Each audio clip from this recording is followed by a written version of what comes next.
and he's recording the same event. He got some details mixed up. Now, I understand that. I have a book that I published, and I proofread it. They sent it to me, and they said, this is the last proofread. It will be printed exactly like you send it back. I repeated a chapter in it. I didn't catch it. So early on, you have this chapter devotional, and then when you get toward the end of it, what do you have? The same one. But I didn't catch it. I said, why did y'all do so? Well, we told it. Well, they said that's kind of like Mark does. He forgot that he had already told it, and he wrote it down differently. But, I heard someone saying that, but they say, I have it under good authority. I don't claim to be the smartest person in the world, and I'm not. Y'all don't have to tell me I'm not, because I already know I'm not. But I do have it under good authority. If you'll drop down, just take a quick peek, at verses 19 through 21, there's a person of good authority who refers to both the feeding of the 4,000 and then the feeding of the 5,000. You see, Jesus saw it as two separate events. And so if anybody ever tries to tell you that or something like that, send them back and say, well, Jesus said it's two separate events, and there's nothing wrong with the scriptures here. But there are a few similarities. A lot of hungry people, and both times they're in an area where you can't get food very easily. Hard to get food. They fed the people with some bread and some fish, and there was more left over than there was when they started.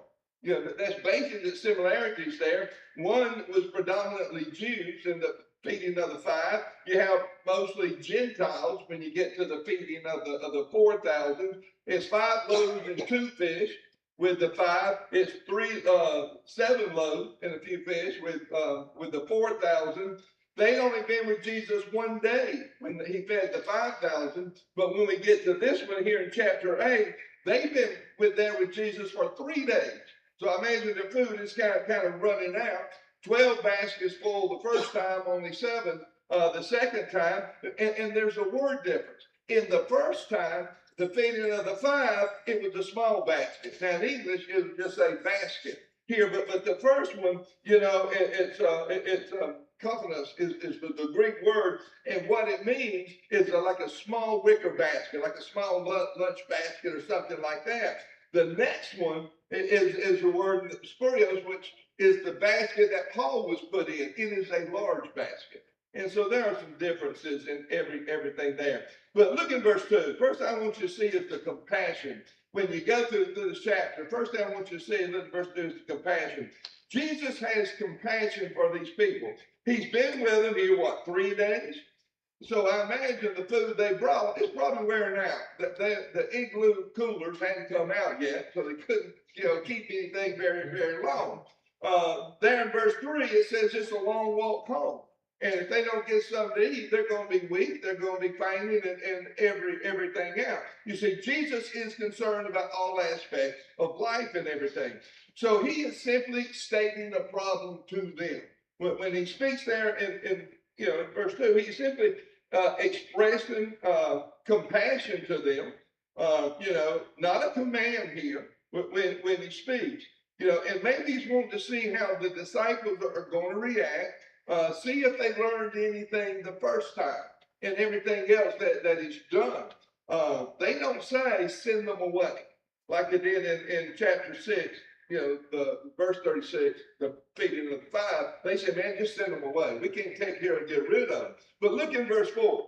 They asked, Jesus asked about what we're going to do. Look in verse 4. They simply say what? How can we feed them? Verse 4, how can we feed them out here where the food is so hard to find? Immediately, and we do this, immediately they see the practical side. They see the difficulty of the situation. Compassion always brings a challenge. If you're a compassionate person, there's always going to be the challenge of how am I going to take care of these people. So in verse 5, Jesus asked a simple question, which is what?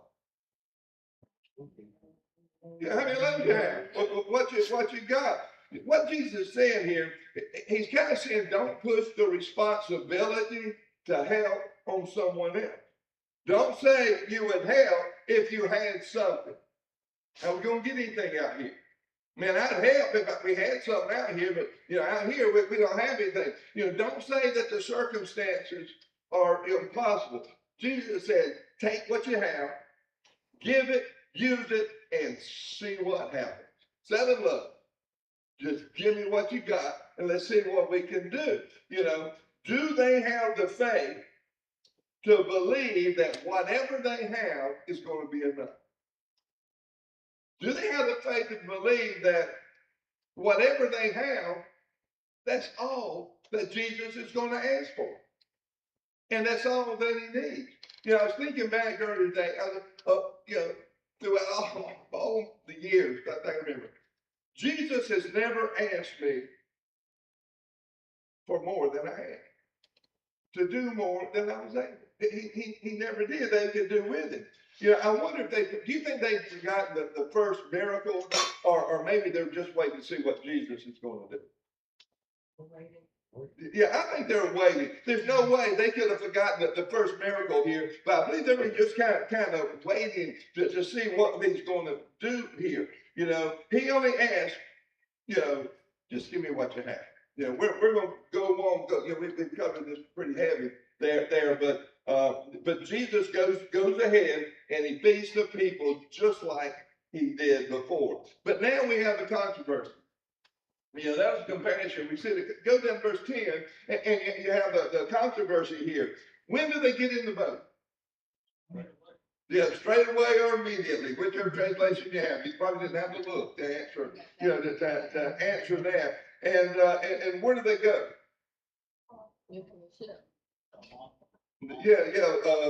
Down. Damascus is where they went. They go to the other side. Leaving by boat is going to make it difficult for the crowds, the multitudes, to keep following them. We don't know the exact location is kind of lost in history here. But when they get there, they hop in the boat, they go to the other side. There in verse 11, and who is there to greet them? Oh my goodness. Do you think the disciples, when they saw the Pharisees there, said, oh goody, the Pharisees are here? You think? No, they probably weren't too eager to see them there. And immediately, I'll use that word, immediately they start stirring up a controversy. Because that's exactly what they're always doing. It's not a surprise. They're always stirring something up here. They're probably still angry with Jesus. From back in chapter 7, he called them hypocrites. That probably didn't settle too well, and so they're probably still angry with that. But what they're wanting to do here is to place doubt as to where Jesus' power is coming from, his authority. Where's it coming from? They can't disprove the miracles, can they? No. How many people ate all that fish? How many people have been healed? How many people witnessed? There's no way they can deny everything that's taken place. So the question is, where does the power come from? And so they ask for something. You've never done this. I know you've never asked for one of these. But look at what do they ask for? A sign. Have you ever done that? No, probably not. And notice how they asked. It wasn't just simply asking, but they disputed when they began to dispute and to argue when they asked. They wanted him to do something spectacular, as if feeding all those people, healing all those people. That's pretty spectacular in my book, But they want him to do something spectacular, to prove that he is not a false prophet, that he is Messiah. They're testing him to see maybe there might be a natural explanation. Just like magician's trick. I've used to do that years and years ago. I've broken too many fingers now to do that kind of stuff. But I've done the mind reading acts and all of that. I've probably shared that with you before. It's all trickery. I mean, it is trickery and stuff. And so they were probably trying to say, let's see if we can't catch, if there's not some natural explanation to what's going on here. Look at verse 12. How does Jesus react to the request?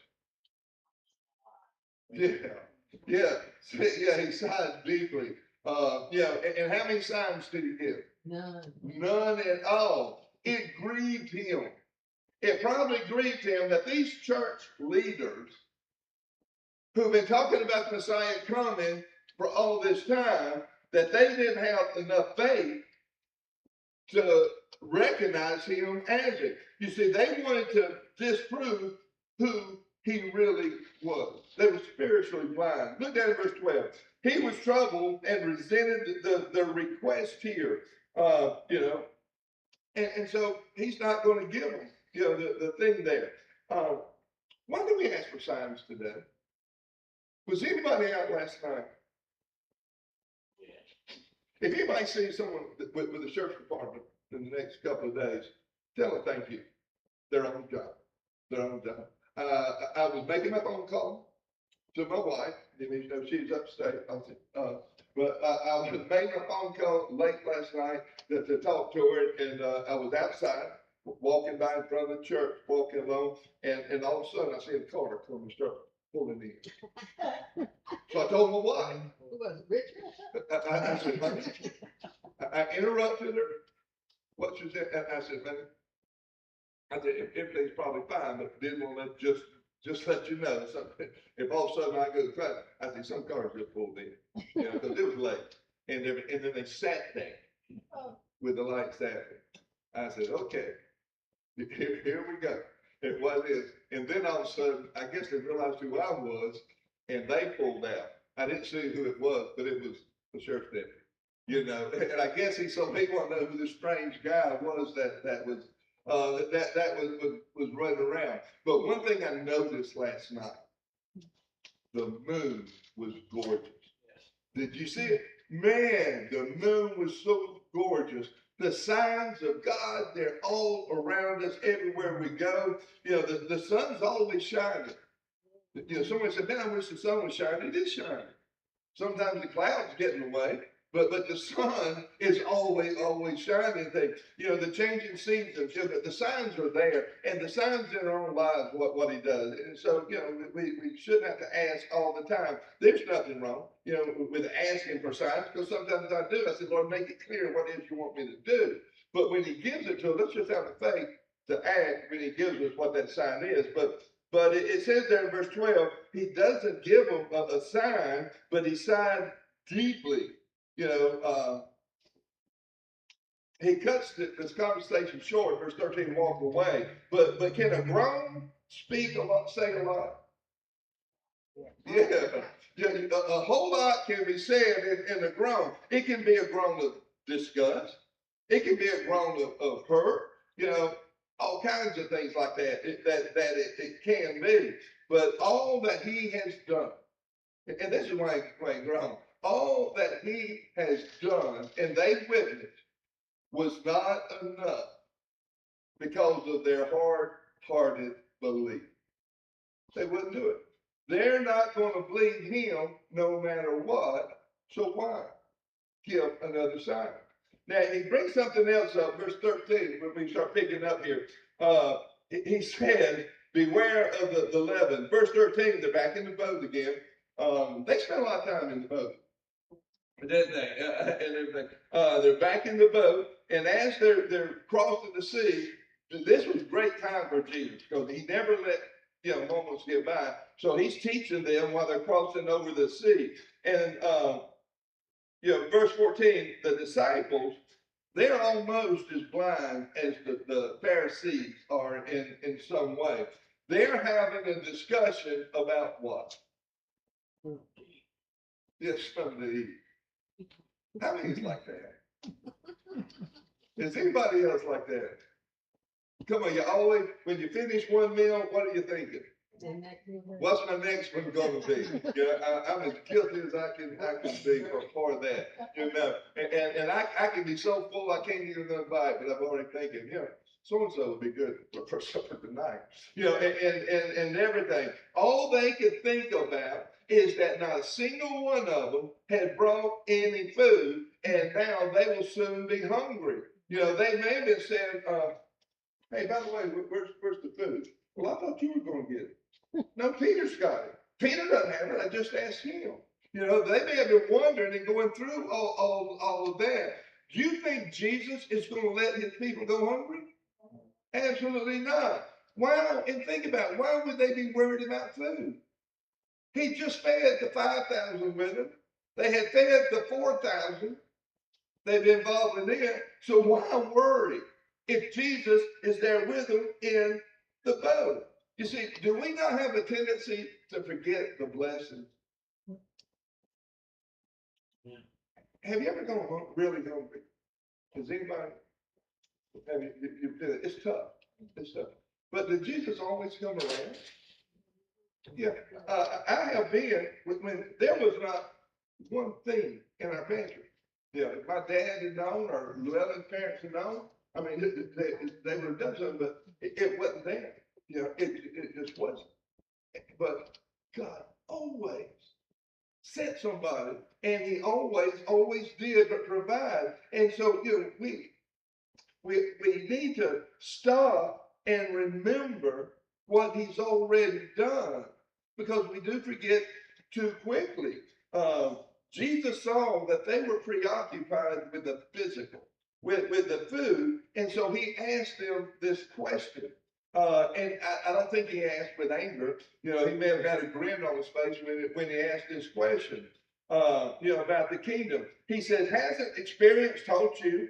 Don't need to worry about things like that. I think, you know, kind of what He's thinking here. Look at verse 15. He gives them a warning. What's the warning?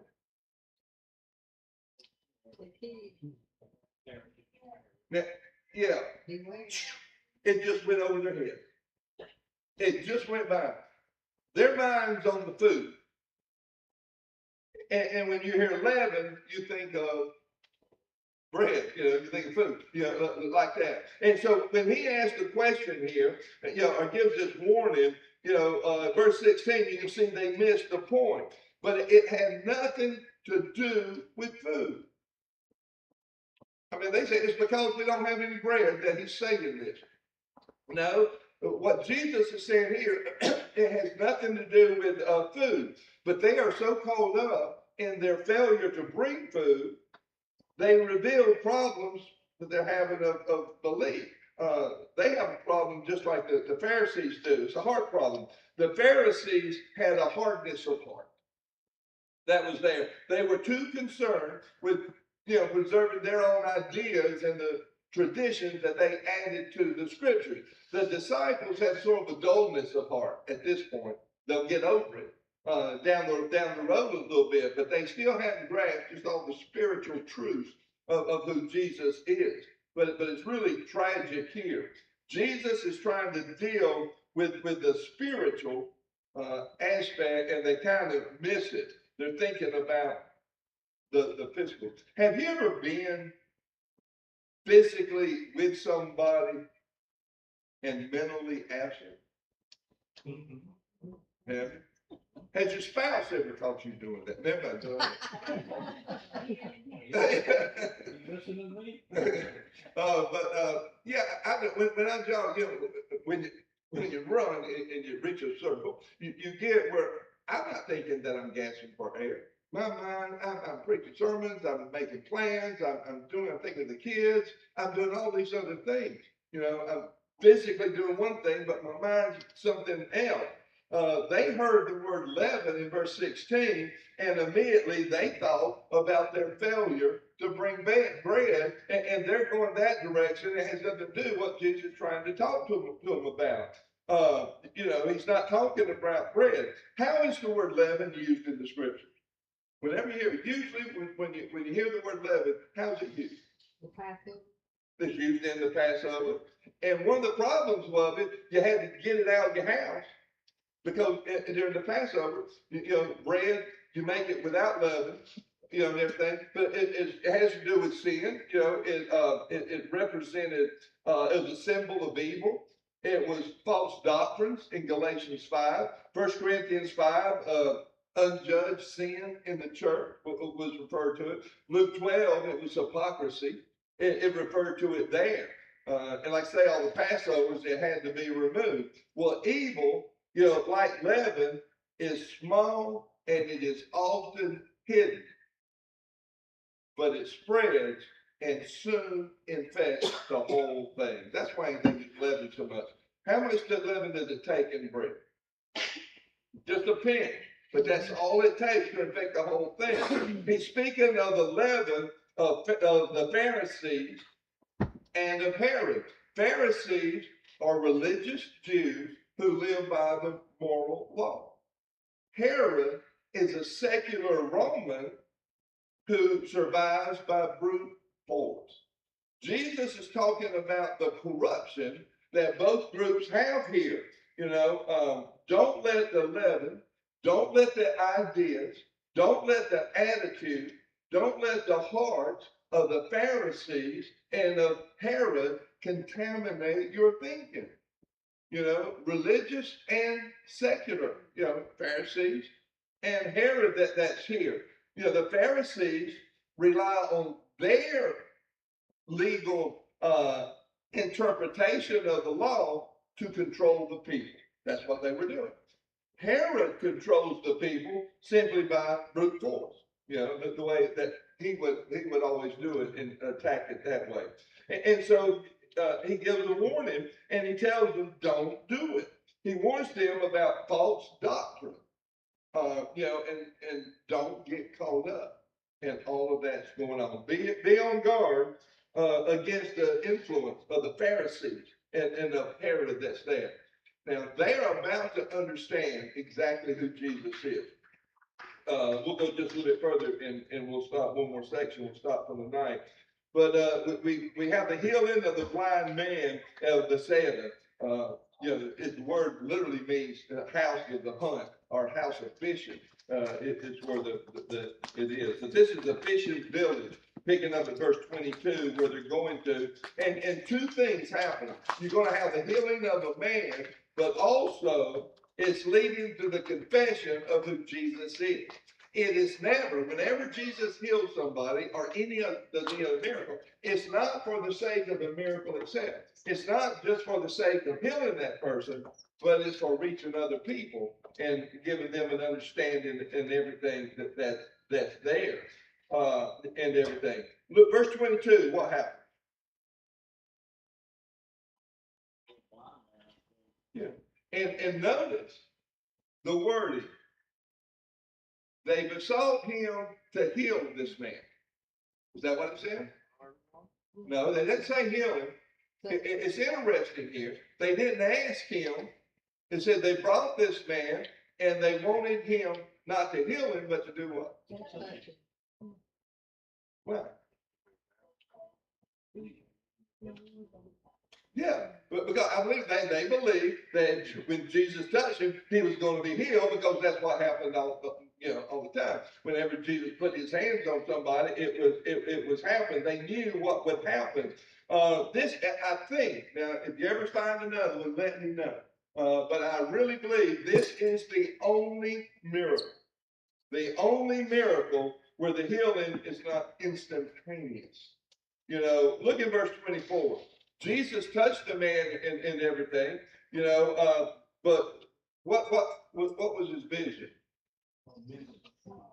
Yeah, he saw men as trees, there in verse 24, it was blurred. He didn't see well. And then, the second touch in verse 25, he was able to see clearly.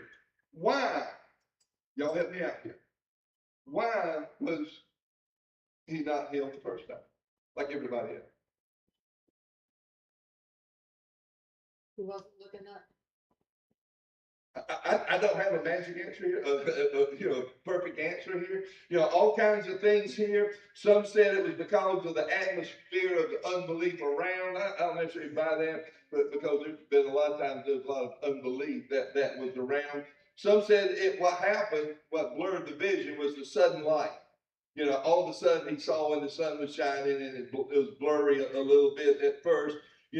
Some said they really get thinking on this. They say, well, spiritual maturity is not instantaneous. And so, it was representing that, things like that. I really don't know. But we do get an idea that this man was not born blind. He wasn't born blind because he knew what men and trees and stuff looked like. So, I don't know here. But backing up to verse 23, why did Jesus lead the man away from the crowd? To heal him.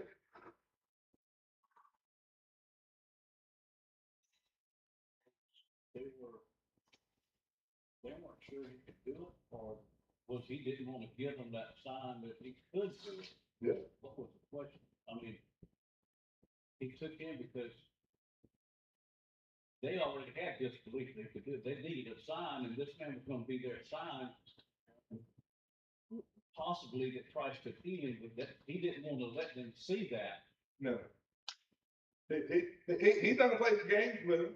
He's not. And he said, I'm not going to make special you. We're not going to make this big sign. He just pulled him off. And I think it was kind of neat like that. I heard one guy say, I really wouldn't want anybody to spit in my eyes, but Jesus can anytime. When you look that he makes you spit on everything and fixes his eyes and stuff like that. But what did he tell the man after he was healed in verse 26? Yeah. Told to go to his house, not back to the town. His job was to spread the good news at home and not go back to the city that had their chance. He said they had their chance. Now you go back to your home. You tell everybody there what's going on and everything. The lesson the disciples learned in all of this, lesson the disciples learned in everything was don't seek signs and wonders.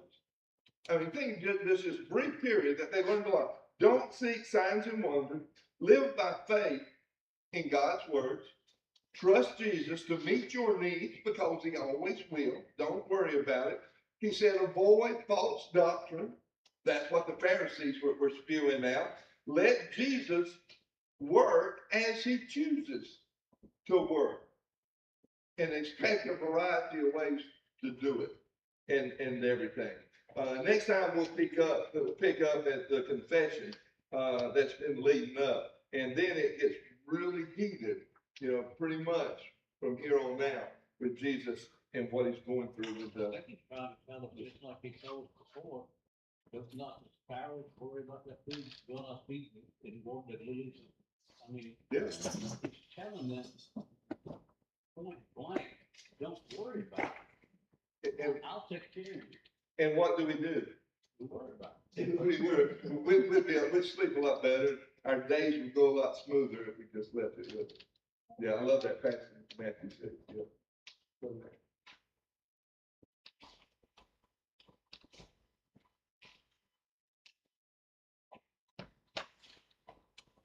We'll go ahead and work out prayer time on. As far as I know, I think the trail is home. I think everything went over her surgery. Yeah. We'll continue to remember the trail, Kim, and Catherine. Talk to her, and Catherine's doing well. She's, Yeah. from my understanding, so Catherine's doing well for her. Said they got all of The surgery she had. the So, tests next. um, 7:30, she had this morning. She had a big smile. Don't forget to pray for Mike. for who? Stone. Yeah, continue to pray for me. I go on Friday for, some pre-op stuff. The machine that we use is only in Savannah on Fridays. So anyhow, I go Friday for pre-op, and the following Friday I'll go whatever we do and see where we go down. And my pastor always thinks he traveled back to pick up his bride. He said he's tired of Lou Ellis' kitchen being down. Mr. Jerry, remember? He was fine, it's vertigo, I think, it's just that they didn't know, they did all these tests. But everything checked out. I met this Sunday, Bonnie got a brother named Danny, who was in a real bad accident, someone run over, 84-year-old. Who? Bonnie's brother Danny, Okay. Then he told an 84-year-old gentleman run over him. He'd been, caught 2 times for DUI, driving under the suspension of license. It's just a mess, but he's in real bad shape. They've had him in, I guess, an induced coma. But, anyhow, he, definitely needs your prayers and stuff. Pray for the school starts up, 17th. Pray for the school starts up on 17th. Pray for the pastor search committee, we definitely need your prayers as we seek God's man for Richmond Baptist Church. And I also, pray for the upcoming deacon selection. That we coming up, so just pray for that. Definitely pray for our nation, we need it. Our nation needs to be paid in prayer.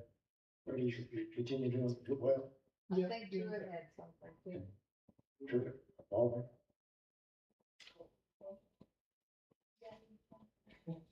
Oh, yeah. I talked with Catherine just before coming to church, and she said to tell everybody that she thought she was doing fine and planning to come home tomorrow. Wow. And also, I want to thank our pastor, Brother Jim, for visiting her this morning. Okay. And thank you. Keith will have cataract surgery, they cancer. So, yeah, is that correct? Cancer. Yeah, so I'll continue to remember Keith, he, we're gonna have the cataract surgery. And, talking to Mike, his brother Craig, he got some issues and they're going to interview us tomorrow. That's Craig, Craig. Anybody else? Miss June's been pretty sick all week, Secretary June. Remember June, remember her, she deals with a lot, so just remember June's best, and she recovers. Tomorrow is, senior outing, senior luncheon at Fort Lauderdale, so that'll be a part, if you signed up, it'll be there at 10. Is that correct? It'll be there at 10, that also. Pray we have some relief from the heat. I know it's been extremely hot, so, pray for our church, that our church will, become the church of God wants us to be. Tom, you need some prayer? Yeah. Here. Well, I want to thank you for today, David, for giving us in this way. Thank you for everything you do with us. Thank you for me to be happy to have all this. Going into your word. Studying your word and let it, what was said tonight, dress our hearts and be with us the rest of the week. Those who mentioned, had surgery, ask you to be with them. Those sick, ask you to be with them and give them a list of knowledge that may be in your way. And ask you to, continue to be with our pastor and wife and give them the strength and knowledge to be in your word, stay in your word. And give us what you laid in his heart. It's going to say. Service that we're going to be having tomorrow at football. Ask you to be with everyone that's there and give them a safe travel on the road tomorrow. And we'll be able to have a wonderful time there. Be with our church, and bless our church, Lord. Be with the leaders of our country, be bless them. And the weather we have in the Lord is a little bit hot, but we can enjoy it a little. And we get on the road to head home, happy to be with us, speak to us, and, nice to see John tomorrow.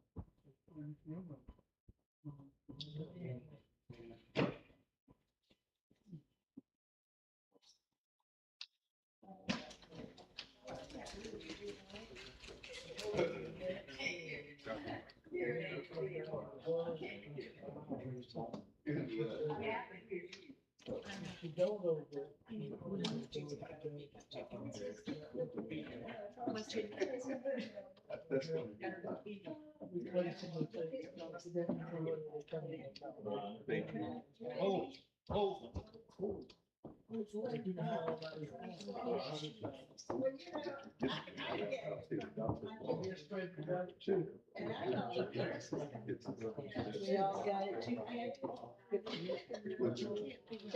Oh, that is, that's your drone, that's, Ukraine is Russia. Wendy's? Right, you go to YouTube.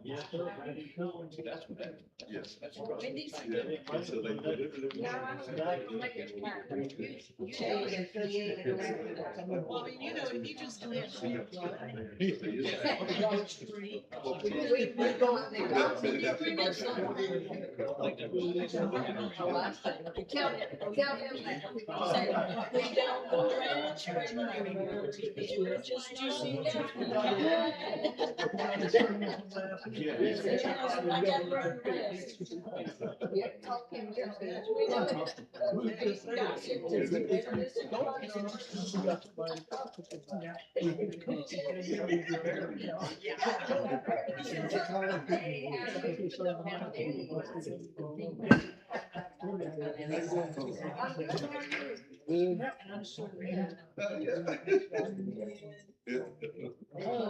It's a gift.